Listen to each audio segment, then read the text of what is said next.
बिस्मिल्लाहिर्रहमानिर्रहीम। मेरे अज़ीज़ भाइयों, मैं आपके दरमियान कुछ ख़ास बातें कहने के लिए आया हूँ। सबसे पहली और अहम बात यह है कि हमारे हिंदुस्तान में चंद रहने वाले हमारे मुसलमान भाई मौजूदा हालात के बारे में, जो कुछ भी हिंदुस्तान में हो रहा है, जो हालात चल रहे हैं, इसके बारे में अरब उलमा से मसाइल पूछ रहे हैं कि हमको इस वक्त क्या करना चाहिए। और जो एहतजाजात इस मुल्क में हो रहे हैं हक़ की लड़ाई के लिए, दस्तूर की सरबुलंदी के लिए, उसके बारे में मसाइल पूछकर उसके ख़िलाफ़ फतवे अरब उलमा के पास से ला रहे हैं, जो सरासर गलत हैं। और वो लोग उनकी मिसाल लकीर की फ़कीर की तरह हैं। यानी वो लोग वहाँ के हालात के मुताबिक फतवे देंगे। अगर हिंदुस्तान के मसाइल पर आपको फतवे लेने हैं तो आपको हिंदुस्तानी उलमा से मालूम करना पड़ेगा, इसलिए कि हिंदुस्तान के हालात से वो वाकिफ़ हैं।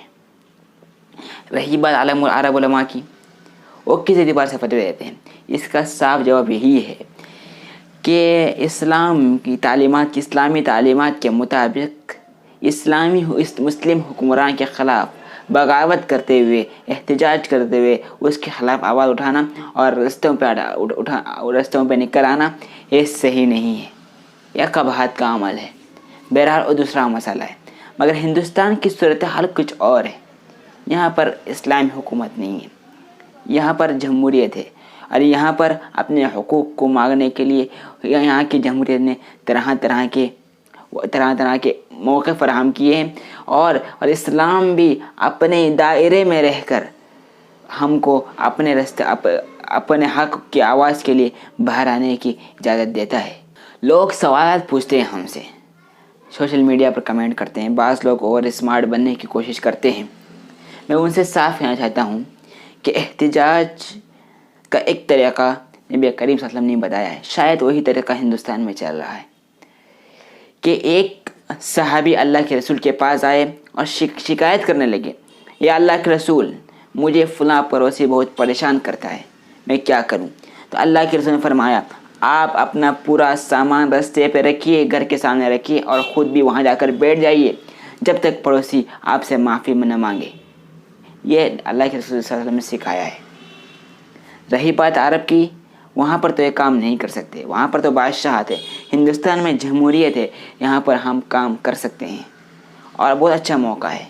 मेरा अजीज़ भाइयों, मैं आपसे कहता हूँ, सिर्फ इसी मसाले में नहीं, जिस मसाले में भी आपको किसी हालात के बारे में जानना है या उलमा से फतवे पूछना है, तो आप गूगल को छोड़कर और फ़ोन पर अरब उलमा से फतवे लेने को छोड़कर, रास्ता इख्तियार करने को छोड़कर, आप हिंदुस्तानी उलमा से पूछिए।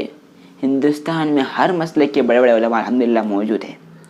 आप जिस मसलक को, जिस स्कूल ऑफ थॉट को फॉलो करते हैं, अब जिस सोच के मानने वाले हैं, हर तबके के हिंदुस्तान में एक से ऐसा उलमा मौजूद है, शायद अरब में भी उसकी मिसाल मिलनी मुश्किल है।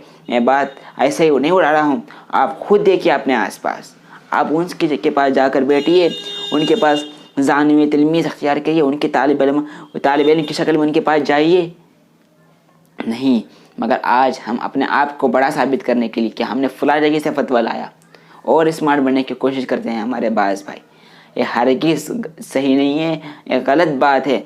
आपको इस्लाम सीखना है, आपने इंटरनेट को छोड़कर आप उलमा के पास जाकर सीखिए। आप वेबसाइट से फतवा निकालना बंद कीजिए। आज कहाँ लोग नहीं हैं, कम से कम अगर आप पहुँच नहीं सकते, अब हिंदुस्तानी आलिम से हिंदुस्तान की सूरत हाल से के बारे में फतवा तो ले सकते हैं ना, इतना तो कर सकते हैं। अगर आप वहाँ तक पहुँच नहीं पा रहे हैं, आप किसी ऐसी जगह में रह रहे हैं, मगर आजकल ये मसला बहुत कम है। अल्हम्दुलिल्लाह हिंदुस्तान के हर गली कोचे में कोई ना कोई दीन का दाई मौजूद है।